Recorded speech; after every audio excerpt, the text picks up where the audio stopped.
चलो Henry law देखते हैं। हेनरी लॉ किसके लिए याद रखना, गैस इन लिक्विड सॉल्यूशंस के लिए है ना, सॉलिड प्लस लिक्विड के लिए नहीं है, लिक्विड प्लस लिक्विड के लिए नहीं है, गैस प्लस लिक्विड के लिए। थियोरेटिकल याद कर लेना, बहुत इंपॉर्टेंट है, पूछा जाता है आपके बोर्ड्स में। Partial pressure of gas in vapour phase is directly proportional to the solubility यानी मोल फ्रैक्शन। यहाँ पर जो सॉल्युबिलिटी है वो किस टर्म्स में ली गई है बच्चों, मोल फ्रैक्शन के टर्म्स में बता चुका हूँ, किसी भी टर्म में ले सकते हैं। Solubility of gas in solution क्या कहना चाह रहा है मैथमेटिकली क्या कहना चाह रहा है, एक गैस जो है उसका जो पार्शियल प्रेशर है वो डायरेक्टली प्रोपोर्शनल है उसका mole fraction in the solution. यानी आपने एक सोल्यूशन बना रखा है ना, और ये कौन सा सोल्यूशन है बच्चों, गैस प्लस लिक्विड का सोल्यूशन है। ये जो पार्टिकल गोल गोल दिखा रहा हूँ ये किसके हैं, गैस के। तो ये ऊपर से अगर बंद कर दूँ तो थोड़ी बहुत गैस क्या होगी, ऊपर भी होगी, है ना। तो गैस का पार्शियल प्रेशर वेपर फेज में, ये वेपर फेज हो गया, इस वेपर फेज में इसका प्रेशर जितना ज़्यादा होगा इसकी सोल्यूशन के अंदर जो सॉल्युबिलिटी है वो कैपिटल एक्स से डिनोट की गई है, और वेपर फेज में जो गैस है हमारी उसका प्रेशर पी दिखाया गया। तो जितना ज़्यादा ये ऊपर से आप प्रेशर लगाएंगे गैस उतना ही ज़्यादा लिक्विड के अंदर सोल्यूशन के अंदर डिजोल्व फॉर्म में रहेगी, सबको पता है।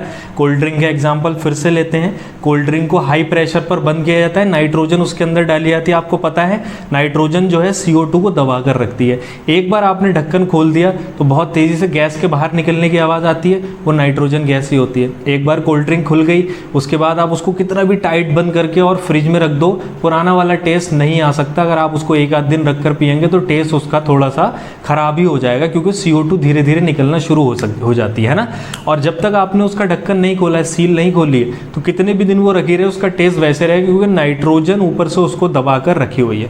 तो जितना ज़्यादा ऊपर से आप प्रेशर लगा रहे हैं बच्चों, जितना ज़्यादा आप ऊपर से प्रेशर लगाएंगे गैस ज़्यादा से ज़्यादा पानी के अंदर यानी सोल्यूशन के अंदर डिजोल्व होगी, और जो वो डिजोल्व हो रही है उसकी सॉल्युबिलिटी किससे दी जा रही है, सॉल्युबिलिटी बच्चों मोल फ्रैक्शन से दी जा रही है। तो हुआ ना डायरेक्टली प्रोपोर्शनल, प्रेशर बढ़ाओगे तो उसका मोल फ्रैक्शन अंदर बढ़ेगा, जितना ज़्यादा गैस इसके अंदर डिजोल्व होगी उतनी ज़्यादा उसके मोल्स बढ़ेंगे तो मोल फ्रैक्शन भी बढ़ेगा। अब प्रोपोर्शनैलिटी का साइन आप हटा देंगे, जो एक कांस्टेंट आ जाएगा, ये हो गया कांस्टेंट आ गया, where KH is equals to Henry's constant. KH is equals to Henry's constant. H का मतलब हेनरी के लिए यूज़ किया गया है ना। कई बार KH की बच्चों डेफिनेशन भी पूछ ली जाती है, तो KH की डेफिनेशन याद रखना, किसी भी कांस्टेंट की जब डेफिनेशन निकालते हैं तो उसके अगल बगल में जो चीज़ मल्टीप्लाई और डिवाइड में होती है उसको यूनिट मान लेते हैं। एक काम करते हैं, KH is equals to P/XB लिख सकते हैं। अच्छा क्या क्या है ये सब, ये तो बता ही दिया मैंने। P क्या है, पार्शियल प्रेशर ऑफ गैस, और XB क्या है, मोल फ्रैक्शन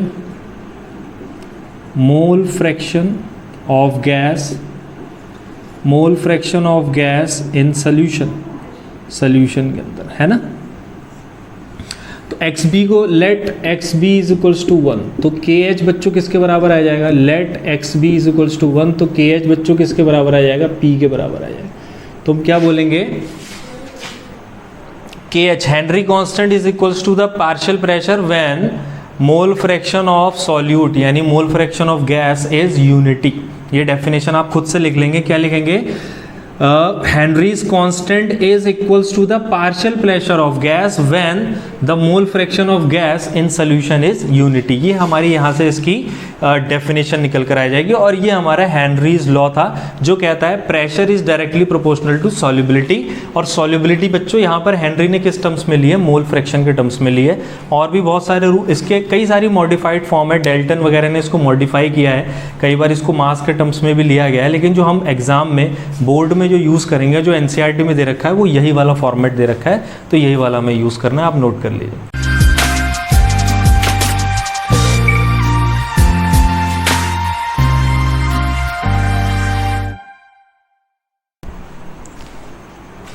तो बच्चों हेनरी लॉ को एक एग्जाम्पल की हेल्प से समझते हैं। क्या कह रखा है, calculate the concentration of CO2। Concentration पूछ रहा है, क्या कैलकुलेट करने को बोल रहा है, कॉन्सेंट्रेशन हम बच्चों किसको मान लेंगे, मोल फ्रैक्शन को ही कॉन्सेंट्रेशन मान लेंगे। कॉन्सेंट्रेशन टर्म ये है, in a soft drink bottle partial pressure of CO2 बच्चों, पार्शियल प्रेशर ऑफ CO2 कितना दे रखा है, 4 atm दे रखा है over the liquid. Partial pressure over the liquid ही नापा जाता है 25 डिग्री सेल्सियस पर। लैंग्वेज पर मत जाना, टेम्परेचर क्या क्या दे रखा है सब मत घबराना, टेम्परेचर की कोई ज़रूरत नहीं है, देख लो फॉर्मूले में टेम्परेचर का कोई टर्म नहीं है। लैंग्वेज पे मत जाओ, अपने मतलब की चीज़ बस निकाल लो और आंसर निकाल दो, है ना। लैंग्वेज पे मत जाओ, हमें सिर्फ 3 चीज़ें चाहिए, प्रेशर, KH और XB, है ना। तो XB तो निकालना है, प्रेशर पता लग गया, और KH देखो लास्ट में क्या दे रखा है, 3.1 × 10⁻² atm, है ना। तो यहाँ से हमें अकॉर्डिंग टू हेनरी लॉ लगाएंगे, according to Henry's law pressure is equals to KH × XB, ठीक है। प्रेशर बच्चों कितना दे रखा है, 4 atm। KH कितना दे रखा है, 3.1 × 10⁻²। और XB we have to calculate. यहाँ से XB की वैल्यू आप क्या निकालेंगे, 4/3.1 × 10⁻²। 4/3.1 10⁻+2 ऊपर आ जाएगा, और जो भी आंसर आएगा वो आपका कॉन्सेंट्रेशन जो उसने पूछा था, कैलकुलेट द कॉन्सेंट्रेशन, यानी XB आ जाएगा। यूनिट क्या लिखोगे, मोल फ्रैक्शन है, mole fraction is a unitless quantity, तो कुछ भी लिखने की जरूरत नहीं, जो आंसर आएगा बस नंबर लिख देना, आप नोट कर लीजिए इसको। चलिए बच्चों एक और क्वेश्चन करते हैं हम हेनरी लॉ पे, जो कि NCERT का इंटेक्स क्वेश्चन है, इंपॉर्टेंट है, इससे आपको बहुत अच्छे समझ में आएगा। अच्छा, NCERT के क्वेश्चंस की एक खास बात होती है, वो क्वेश्चन तो आपको सॉल्व कराते हैं, साथ साथ में कुछ एक्स्ट्रा नॉलेज भी देते हैं, इसलिए NCERT के क्वेश्चन मैं बहुत ज़्यादा प्रेफर करता हूँ। आप सारी NCERT लगाएंगे तो आपको बहुत एक्स्ट्रा नॉलेज भी मिलेगी। जैसे यहाँ पर इन्होंने बताया H2S is a toxic gas with रॉटन egg like smell. इसका क्वेश्चन तो कोई लेना देना नहीं है, लेकिन ये आपके लिए एडिशनल इन्फॉर्मेशन है, कहीं ना कहीं काम आ जाएगी प्रैक्टिकल वगैरह में।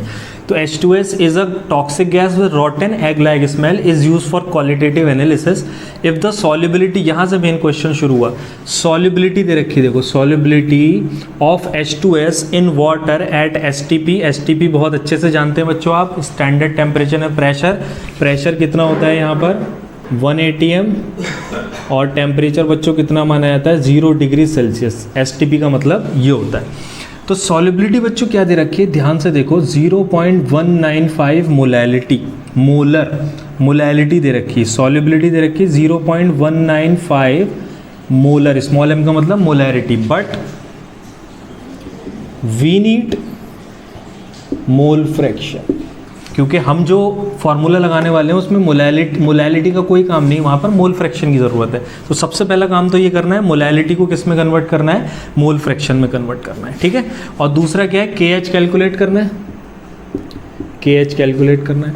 कौन सा फार्मूला लगाना है बच्चों, कौन सा फार्मूला लगाना है, फार्मूला लगाना है P = KH × XB। तो कुछ भी डायरेक्टली नहीं दिया है, इसलिए क्वेश्चन बहुत इंपॉर्टेंट है। प्रेशर बच्चों यहाँ से निकालेंगे, STP पर प्रेशर कितना होता है 1 atm होता है, या फिर इसको आप 760 mmHg भी मान सकते हैं, या फिर 0.97957 बार होता है वो भी मान सकते हैं, कुछ भी मान सकते हैं। अगर ATM में निकालेंगे तो KH की यूनिट भी ATM में ही आएगी, जो प्रेशर की यूनिट होती है वही KH की यूनिट आती है, समझ गए। तो अगर आप बार में रखेंगे तो KH की यूनिट भी बार में ही आएगी, अगर आप mmHg में रखेंगे तो KH की यूनिट भी mmHg में आएगी, आप किसी में भी निकाल सकते हैं, कोई दिक्कत नहीं। तो सबसे पहला जो काम है हमारा वो मोलैलिटी को किस में कन्वर्ट करना है बच्चों, मोल फ्रैक्शन में, क्योंकि हमें क्वेश्चन में मोल फ्रैक्शन वाला फार्मूला लगाना है। तो मैंने आपको कन्वर्जन बताया था, molality is equals to 1000 into XB upon molar mass of solvent 1 minus XB। ये फार्मूला मैंने आपको बताया था, अगर आपको याद हो। तो इस फार्मूले में बच्चों मोलैलिटी दे रखी है कितनी, 0.195,000, और हमें क्या निकालना है बच्चों, XB निकालना है।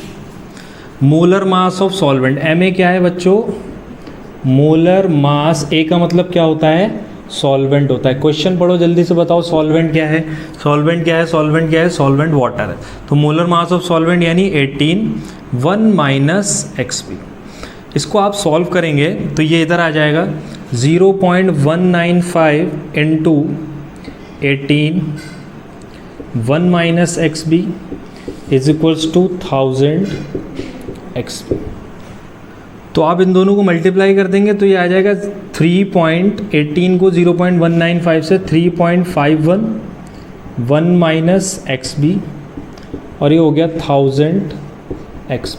इसको अंदर मल्टीप्लाई कीजिए, क्या होगा 3.51 1 से मल्टीप्लाई करेंगे यही रहेगा और 3.51 XB आ जाएगा अंदर मल्टीप्लाई करके और 1000 XB।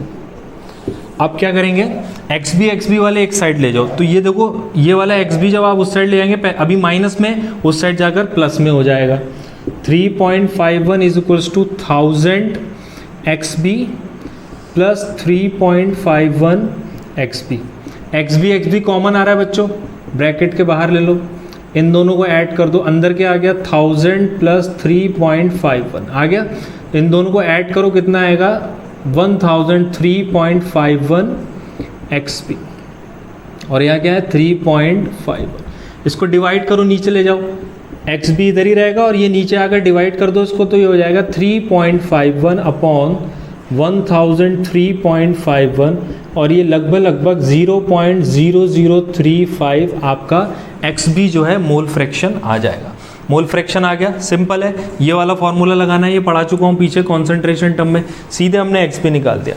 अब हम क्या करेंगे, अब हमारा XB आ चुका है और प्रेशर हमें पता है, तो हम सीधे फॉर्मूला लगा देंगे। According to Henry law pressure is equals to KH into XB। Pressure हमें कितना पता है बच्चों 1 ATM, ATM में रखा है, याद रखना है ना, तो KH की यूनिट भी ATM में आएगी। XB बच्चों कितना है 0.0035, इसको इस साइड ले आओ तो क्या आ जाएगा 1/0.0035। इसको सॉल्व करेंगे और जो भी आंसर आएगा उसके आगे क्या लिख देंगे ATM, क्योंकि मोल फ्रैक्शन की कोई यूनिट नहीं है तो प्रेशर की यूनिट और KH की यूनिट आपस में बराबर आ जाएगी। अगर आप यहाँ पर प्रेशर बार में रखना चाहें 0.9 समथिंग जो होता है तो बार में आंसर आ जाएगा, 760 mmHg रखना चाहें तो mmHg में आंसर आ जाएगा, क्योंकि STP पर प्रेशर 1 ATM होता है, 0.9 बार होता है, 760 mmHg प्रेशर की जो यूनिट लोगे वही यूनिट KH की भी आ जाएगी। आई होप आपके समझ में आ गया, अंडरस्टैंड है, आप कॉपी कर लीजिए। तो बच्चों एक क्वेश्चन और देखते हैं हम, NCERT का क्वेश्चन है, बहुत इंपॉर्टेंट है क्योंकि ये आ भी चुका है एक बार। NCERT का क्वेश्चन है और ये CBSE 2013 में पूछा गया है ना, तो समझ लो एक बार इसको। The partial pressure of ethane over a saturated solution containing 6.56 10⁻³ gram of ethane is 1 bar. Ethane का एक सोल्यूशन है, सोल्यूशन पानी में मिलाया गया है या जिसमें भी कुछ नहीं दे रखा है सॉल्वेंट के बारे में तो हम पानी मान ले रहे हैं उसको ना। इथेन को वाटर में मिलाकर उसका सोल्यूशन बनाया, और कैसा सोल्यूशन बनाया बच्चों, सैचुरेटेड सोल्यूशन बनाया है ना। तो जो सैचुरेटेड सोल्यूशन है उसमें जो इथेन है, इथेन इज़ अ गैस, तो उसका पार्शियल प्रेशर कितना दे रखा है बच्चों 1 बार, और इथेन कितनी मिलाई गई है 6.56 × 10⁻³ ग्राम। देखो मोल फ्रैक्शन की ज़रूरत होती है हमें, लेकिन इसमें क्या दे रखा है ग्राम, तो हम इसको ईजी मेथड से करेंगे। If the solution were to contain 5 × 10⁻² gram of ethane, वो कह रहा है कि एक नया सोल्यूशन बनाऊंगा जिसमें अब इथेन इतना ना हो करके इतना होगा, थोड़ा सा बढ़ा दिया इथेन है ना, तो अब प्रेशर क्या होगा, 1 बार पे इतने ग्राम इथेन था, तो इतने ग्राम इथेन मिलाने के लिए हमें कितने प्रेशर की ज़रूरत पड़ेगी। तो केस 1 और केस 2 में अगर आप इसको डिवाइड कर लेंगे तो समझना थोड़ा सा आसान हो जाएगा। केस 1 में बच्चों सॉल्युबिलिटी मान लेता हूँ इसको, ग्राम जो है ना, सॉल्वेंट के बारे में कुछ नहीं दिया तो सॉल्वेंट के मैंने 1 लीटर मान लिए, यहाँ पर भी और यहाँ पर भी सॉल्वेंट के 1 लीटर मान लिया है ना। तो ग्राम पर लीटर में सॉल्युबिलिटी निकाली जा सकती है, बिल्कुल निकाली जा सकती है। अभी बता रहा हूँ हम मोल फ्रैक्शन क्यों नहीं निकाल रहे। तो इसकी सॉल्युबिलिटी, पहला केस है तो सॉल्युबिलिटी S1 मान ली मैंने 6.56 × 10⁻³ ग्राम, या ग्राम पर लीटर में मान लो इसको, gram per litre. Let volume is equals to 1 litre, यहाँ पर भी मान लो let volume is equals to 1 litre. तो यहाँ पर जो सॉल्युबिलिटी कितनी करना चाह रहा है वो 5.0 10⁻² ग्राम पर लीटर। 1 से डिवाइड करोगे कोई फ़र्क थोड़ी पड़ेगा, और सॉल्युबिलिटी की सबसे फेमस यूनिट ग्राम पर लीटर ही होती है, मैं शुरुआत में बता ही चुका हूँ आपको है ना। केस 1 में जो बच्चों प्रेशर है वो क्या है 1 बार। केस 2 में जो प्रेशर है वो पूछ रहा है ना। तो यहाँ से अगर हम लगाएं, ये वाला थोड़ी देर के लिए भूल जाओ क्योंकि हम मोल फ्रैक्शन नहीं निकाल रहे हैं, तो ओरिजिनल जो कॉन्सेप्ट है वो यही तो है। Pressure is directly proportional to solubility, यही तो ओरिजिनल कॉन्सेप्ट है। अब सॉल्युबिलिटी उसने मोल फ्रैक्शन के टर्म्स में ले ली, वो बात अलग है, लेकिन सॉल्युबिलिटी तो किसी के भी टर्म्स में ली जा सकती है। ओरिजिनल सॉल्युबिलिटी तो ग्राम पर लीटर ही होती है ना। वो उसने मोल फ्रैक्शन ले लिया सॉल्युबिलिटी की जगह, तो उसका मतलब ये नहीं कि हम कुछ और नहीं ले सकते। यहाँ पर मैंने इसको P1S1 मान लिया। KH क्योंकि कांस्टेंट है और दोनों सोल्यूशन के सॉल्यूट क्या है, सेम है। सॉल्यूट की प्रॉपर्टी होता है KH कांस्टेंट। इधर भी इथेन है और इधर भी इथेन है, तो KH की वैल्यू चेंज नहीं होगी। यहाँ पर क्या होगा, P2 is equals to KH S2। इसको इक्वेशन 1, इसको इक्वेशन 2 डिवाइड कर दो। इक्वेशन 2 साफ साफ लिखा करो sir, writing. Equation 2 is divided by equation 1। Equation 2 क्या है बच्चों, P2 is equals to KH solubility 2 upon P1 upon KH solubility 1। KH से KH कैंसिल हो गया, क्या आया, P2 upon P1 is equals to S2 upon S1। इसको आप एक इम्पॉर्टेंट फॉर्मूले की तरह याद कर लेंगे। जब भी आपको इस तरीके का क्वेश्चन दिया होगा, एक ही सॉल्वेंट में एक ही सोल्यूशन में दो बार सॉल्युबिलिटी अलग अलग देकर प्रेशर पूछेगा, तो आप निकाल देंगे। देखो P1 पता है, S1 पता है, P2 नहीं पता है, S2 नहीं पता। ये वाला फॉर्मूला लगाओगे, सारी वैल्यू रखोगे, P2 आपका निकल कर आ जाएगा। P2 आपका आना चाहिए, P2 आना चाहिए 7.6 बार में दिया है, हाँ बार आना चाहिए, समथिंग ऐसा ही कुछ आना चाहिए, है ना। आंसर क्या है आपका, मेरा कमेंट सेक्शन में आप बताइएगा, मैच हो रहा है कि नहीं हो रहा है, नोट कर लीजिए। तो बच्चों नेक्स्ट जो हमारा टॉपिक है वो है graph of Henry's law. Numerical हम कर चुके हैं, वो सफिशिएंट है, आप देख लीजिएगा। कुछ और न्यूमेरिकल आपको बुक से मिल जाएंगे, सॉल्व कीजिएगा। NCERT पहले लगाना आप लोग, है ना। ग्राफ ऑफ हेनरी लॉ, पहले एक ट्रिक बताता हूँ मैं आपको। ये पूरी केमिस्ट्री में लगभग हर जगह यूज़ हो जाएगी, इस बात की मैं आपको गारंटी देता हूँ। ग्राफ बनाने सीख लो तो ग्राफ पढ़ना भी आसान हो जाएगा, क्योंकि आजकल ट्रेंड ये देखा गया है, पिछले 3-4 साल से ग्राफ वाले क्वेश्चन पूछे जाने लगे हैं, है ना। 2018 में एक केमिकल काइनेटिक्स चैप्टर है, वहाँ से रेट ऑफ रिएक्शन से रिलेटेड एक ग्राफ का क्वेश्चन आया था और बच्चों उसको छोड़कर आ गए, जबकि ग्राफ वाले क्वेश्चन बहुत ही ईजी होते हैं। तो यहाँ से ज़्यादातर क्वेश्चन आते हैं, ज़्यादातर स्ट्रेट लाइन वाले ही ग्राफ बनते हैं हमारे यहाँ। तो graph of straight line, straight line का ग्राफ क्या होता है, इक्वेशन क्या होती है बच्चों, y is equals to mx plus C. Equation of straight line, it is called equation of straight line. बहुत साधारण शब्दों में समझा दूंगा, बायो वाले बिल्कुल ना घबराएं और कुछ मैथ्स वाले भी घबरा रहे होंगे, घबराओ मत। इक्वेशन ऑफ स्ट्रेट लाइन क्या होती है बच्चों, y is equals to mx plus C. ये क्या है, किसको डिनोट कर रहा है, y एक्सिस के कोऑर्डिनेट को। x किसको डिनोट कर रहा है बच्चों, x एक्सिस के। m क्या है बच्चों, स्लोप, झुकाव, स्लोप ऑफ लाइन। स्लोप मतलब कितना एंगल, कितना झुकाव है उसका x एक्सिस के साथ। और c क्या है, इंटरसेक्ट ऑन y एक्सिस। अभी समझा देता हूँ इन सब का मतलब क्या है। इंटरसेक्ट ऑन y एक्सिस, ये होती है बच्चों y is equals to mx plus C की लाइन। ये जो एक स्ट्रेट लाइन है और इसकी इक्वेशन है y is equals to mx plus C. जो इसमें ये है, ये x एक्सिस है, ये वाला x, यहाँ पर ये y एक्सिस है, ये x एक्सिस है, और ये जो x एक्सिस के साथ जो झुकाव है इसका, वो इसको m को डिनोट कर रहा है। और यहाँ से लेकर ये बेटा सेंटर ऑफ ओरिजिन होता है, सबको पता है, 0 से इसको 0,0 से डिनोट करते हैं। और यहाँ से लेकर यहाँ तक की जो डिस्टेंस है, यहाँ से लेकर यहाँ तक की डिस्टेंस, इसको बोला जाता है c, ये वाला c, है ना, इंटरसेप्ट ऑन y एक्सिस। ये हमारी स्ट्रेट लाइन की इक्वेशन होती है, आप इसको समझ लीजिए। y is equals to mx plus C बहुत फेमस इक्वेशन है स्ट्रेट लाइन की। y मतलब y एक्सिस पे जो चीज़ चलेगी वो y है, जो x एक्सिस पे चीज़ डिनोट की जाएगी वो x एक्सिस पे दिखाई जाएगी। m का मतलब है slope of line, x axis के साथ जो उसका झुकाव है वो स्लोप है। और c क्या है बच्चों, y एक्सिस पे जो इंटरसेक्ट काट रहा है ना, ये जो यहाँ से यहाँ तक का हिस्सा, इसको c बोलते हैं। चलो अब हेनरी लॉ पर आ जाओ। हेनरी लॉ क्या होता है, KH इंटू एक्स बी, है ना। इसको कंपेयर करो, y is equals to mx plus C से। इसके आगे अगर मैं 0 लिख दूं तो यहाँ से मुझे साफ साफ दिखाई दे रहा है c क्या है बच्चों, 0 है, ठीक है। y क्या है, ये है, x क्या है, ये है, और जो कांस्टेंट वैल्यू होगी वो हमेशा स्लोप बनेगा। स्लोप ऑफ द लाइन हमेशा क्या बनेगा बच्चों, कांस्टेंट वैल्यू। जो कांस्टेंट होगा उसको हमेशा स्लोप बना देना है ना। यानी वाई एक्सिस पर बच्चों हमें क्या दिखाना है, उल्टा बना दे रहा हूँ, इधर को बना दे रहा हूँ। वाई एक्सिस पर प्रेशर दिखाना है और एक्स एक्सिस पर बच्चे क्या दिखाना है, मोल फ्रैक्शन दिखाना है। तो एक इस तरीके से ग्राफ बनाओ, वाई एक्सिस पर क्या दिखाना है, प्रेशर दिखा दिया, एक्स एक्सिस पर क्या दिखाना है, मोल फ्रैक्शन ऑफ सॉल्यूट, है ना। और सी क्या है, जीरो है। सी जीरो हो गया मतलब लाइन कहाँ से जा रही है बच्चे, ओरिजिन से जा रही है। और स्लोप क्या हो गया इसका, स्लोप देखो,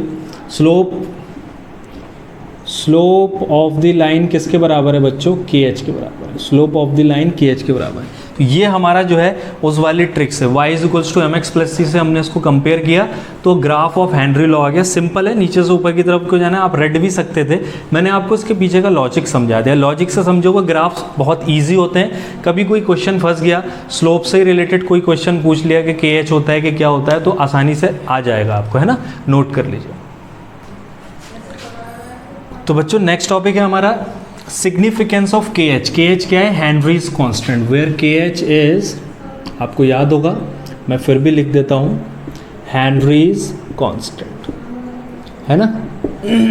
इंपॉर्टेंट टॉपिक है क्योंकि थ्योरेटिकल क्वेश्चन जो आएंगे ना हेनरी लॉ से, न्यूमेरिकल भी आता है, थ्योरेटिकल क्वेश्चन और ज़्यादा आते हैं, 1 नंबर के छोटे छोटे, वो यहाँ से सॉल्व हो गए। कुछ मेन चीज़ें जो आपको पता होनी चाहिए, यूनिट ऑफ के H will be is equals to unit of pressure।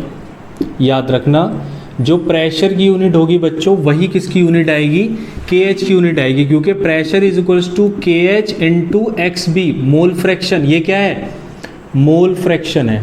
और मोल फ्रैक्शन की यूनिट क्या होती है बच्चों, ये होता है हमारा यूनिट लेस। तो इसकी कोई यूनिट नहीं है, तो इन दोनों की यूनिट आपस में क्या हो गई, बराबर हो गई। दूसरा जो आपको याद रखना है, K H is inversely proportional to solubility. किसकी सॉलिबिलिटी, किसकी बात कर रहे हैं बच्चों, किसकी बात कर रहे हैं, सॉलिबिलिटी ऑफ गैस की बात कर रहे हैं। ये बहुत इंपॉर्टेंट है, इसको याद रखना। यहाँ से बहुत थ्योरेटिकल क्वेश्चन आपके सॉल्व होंगे। K H is inversely proportional to solubility of gas. Solubility of gas अगर बढ़ रही है तो के एच की वैल्यू छोटी होगी, सॉलिबिलिटी ऑफ गैस अगर छोटी हो रही है तो के एच की वैल्यू बढ़ेगी। अब क्वेश्चन कैसे आएंगे, 2 गैस दे देगा ए और बी, है ना। For example 2 gases, gas A and gas B. इसके लिए के एच की वैल्यू, इसके लिए के एच की वैल्यू ज़्यादा है और इसके लिए के एच की वैल्यू कम है, तो इस सॉल्युबिलिटी किसकी ज़्यादा होगी। ये इस तरीके के क्वेश्चन आते हैं। मैंने एक फ्रेम कर दिया है, गैस के नाम बता देंगे आपको, कोई भी एक्स वाई जेड। एक के लिए के एच की वैल्यू ज़्यादा है, एक के लिए के एच की वैल्यू कम है, तो दोनों गैसेस में से सॉल्युबिलिटी किसकी ज़्यादा होगी, तो हमने बता दिया K H is inversely proportional to solubility. जिसका के एच ज़्यादा है उसकी सॉल्युबिलिटी कम होगी, जिसका के एच कम है उसकी सॉल्युबिलिटी ज़्यादा होगी। इस तरीके के क्वेश्चन बहुत ज़्यादा आते हैं। अच्छा, इसमें सॉल्युबिलिटी में 2-3 चीज़ें आपको और पढ़नी है। यहाँ पर जैसे टेम्परेचर की अगर बात करूँ, मैं इसी फॉर्मूले को टेम्परेचर और प्रेशर से भी रिलेट कर दे रहा हूँ, अलग पॉइंट नहीं बना रहा हूँ ताकि आप अच्छे से समझ पाएँ। अगर टेम्परेचर बढ़ रहा है, पहले तो इसी में आपको थ्योरेटिकल लिखना है, if a gas having higher solubility in solvent, किसी भी सॉल्वेंट में अगर गैस की सॉल्युबिलिटी क्या है बच्चों, ज़्यादा है। अगर सॉल्युबिलिटी ज़्यादा है तो उसकी के एच की वैल्यू क्या होगी, देन द वैल्यू ऑफ के एच यानी Henrys constant for that gas will be less. ये याद रखना है आपको कि सॉल्युबिलिटी ऑफ गैस जितनी ज़्यादा बढ़ेगी, वैल्यू ऑफ के एच हमेशा क्या होगी, छोटी होती जाएगी। आप इसको नोट करिए, फिर टेम्परेचर प्रेशर वाला भी के एच पे क्या इफेक्ट डालते हैं वो बताता हूँ।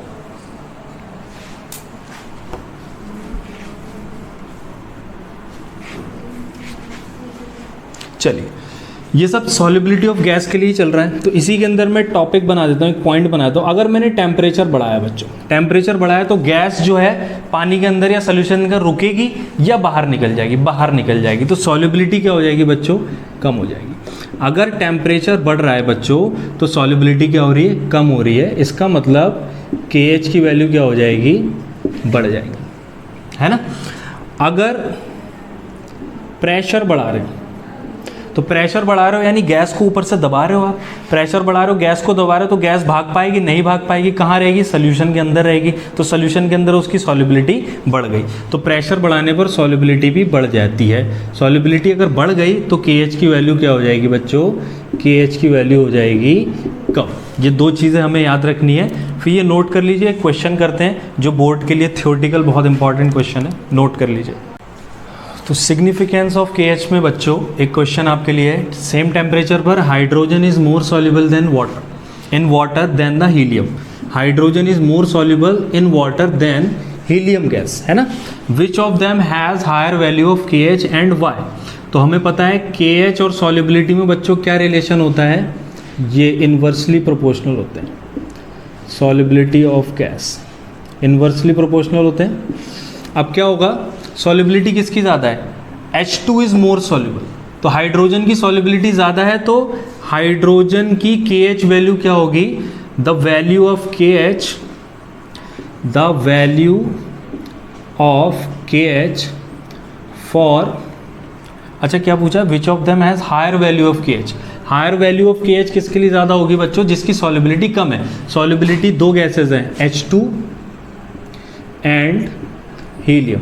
इसकी सॉल्युबिलिटी ज़्यादा है और इसकी सॉल्युबिलिटी कम है। क्वेश्चन में बता रखा है जिसकी सॉल्युबिलिटी ज़्यादा है उसकी KH वैल्यू कम होगी और जिसकी सॉल्युबिलिटी कम है उसकी KH वैल्यू ज़्यादा होगी। तो KH वैल्यू ज़्यादा किसकी बच्चों, हीलियम की। तो क्या लिखेंगे answer, helium has large value of, या हायर वैल्यू पूछ रखा है तो हायर वैल्यू ऑफ KH। फिर रीज़न भी पूछा है आपसे, एंड वाई। तो रीज़न में आपको यही वाला फॉर्मूला दोबारा से लिख देना और एक लाइन थ्योरेटिकल कि as the solubility of gas increases the value of KH decreases depending upon the above formula. ठीक है, ये आंसर हो गया। तो बच्चों एक क्वेश्चन और देखते हैं। इस तरीके के एक एक नंबर के छोटे छोटे बहुत क्वेश्चन आते हैं ना, तो इसका कॉन्सेप्ट क्लियर होना चाहिए। एक एक मार्क इंपॉर्टेंट है हमारे लिए, कुछ भी छोड़कर नहीं आना एग्जाम में। दो गैसेस दिए P और Q और दोनों की KH वैल्यू दे रखी है। KH वैल्यू फॉर P कितना दे रखा है, 9.1 10⁻⁻1 ATM रिस्पेक्टिवली। का मतलब समझते हो ना, पहले जो दे रखा है वो पहले वाले का होगा और जो बाद में दे रखा है वो बाद वाले का होगा। 1.39 × 10⁻³ ATM। दो गैसेज हैं P और Q, दोनों की KH वैल्यू दे रखी है ना। सॉल्युबिलिटी किसकी हाई होगी ये बताना है। तो रूल आपको याद है, हमारी ट्रिक बहुत बढ़िया ट्रिक है ये, KH is inversely proportional to solubility. किसकी सॉल्युबिलिटी बच्चों, गैस की सॉल्युबिलिटी। तो जिस सॉल्युबिलिटी क्या बतानी, हाई सॉल्युबिलिटी। सॉल्युबिलिटी को हाई करने के लिए KH की वैल्यू छोटी करनी पड़ेगी। तो KH की वैल्यू छोटी किसकी, देखो इसमें 10⁻⁻1 आ रहा है, इसमें 10⁻³ तो ये वाली। Q की सॉल्युबिलिटी क्या होगी बच्चों, Q की सॉल्युबिलिटी क्या होगी, ज़्यादा। क्यों, क्योंकि इसकी KH वैल्यू क्या है बच्चों, छोटी है। इस वाले फॉर्मूले से नोट कर लीजिए आप, सिंपल है। तो बच्चों एक छोटा सा क्वेश्चन और है आप लोगों के लिए, होमवर्क है, आप खुद से करेंगे और मुझे बताएंगे इसका आंसर क्या है। बहुत इंटरेस्टिंग क्वेश्चन है, सुनो। KH value for hydrogen in water. Hydrogen को पहले किस में मिलाया गया, इन वाटर में, है ना। तो KH वैल्यू बच्चों कितनी आई, 71.18 K बार। K मतलब किलो बार, है ना। ये तो छोटा सा K है, ये केल्विन वाला नहीं है, स्मॉल K है, किलो बार। और इसी हाइड्रोजन को अगर बेंजीन में डिज़ोल्व कर दो, सॉल्वेंट अगर बेंजीन कर दो, हाइड्रोजन को अगर बेंजीन कर दो, तो KH की वैल्यू बच्चों क्या हो जा रही है, 3.67 किलो बार, है ना। तो वो रीज़न पूछना चाह रहा है, तो सॉल्युबिलिटी के आधार पर इसका रीज़न आएगा। KH की वैल्यू बढ़ी है कि घटी है, KH की वैल्यू बच्चों घटी है। KH की वैल्यू घटी है तो KH is inversely proportional to solubility, बता चुका हूँ। किसकी सॉल्युबिलिटी, ऑफ गैस। KH घटा है तो सॉल्युबिलिटी बढ़ गई, यानी हाइड्रोजन की सॉल्युबिलिटी बेंजीन में ज़्यादा होती है। क्यों होती है सब आपको बताना है, हम पढ़ चुके हैं पीछे, या आपको खुद से करके लाना है।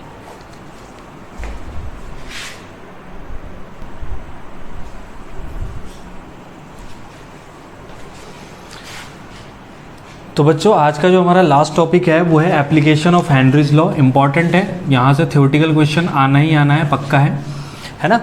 तो तीन मेन इंपॉर्टेंट एप्लीकेशंस है। सबसे पहली क्या है, सॉल्युबिलिटी ऑफ CO2 जो है वो सोडा वाटर, जितने भी कार्बोनेटेड ड्रिंक्स होती हैं बेसिकली जिसमें CO2 मिलाई जाती है कार्बोनेट की फॉर्म में बन जाती है, वो सॉफ्ट ड्रिंक्स हो गई, सोडा वाटर हो गया ना, आपकी बियर हो गई, शैम्पेन वगैरह, जिसमें भी CO2 मिलाई जाती है ना कार्बोनेट ड्रिंक, तो उन सब में, बियर के नाम से खुश मत होना ज़्यादा, उन सब में क्या होता है CO2 सॉल्युबल रहे ज़्यादा से ज़्यादा, जितनी ज़्यादा सॉल्युबल रहेगी उतनी सॉल्युबिलिटी का टेस्ट आएगा, CO2 का टेस्ट आएगा, उतना ही अच्छा लगेगा हमें पीने में, है ना।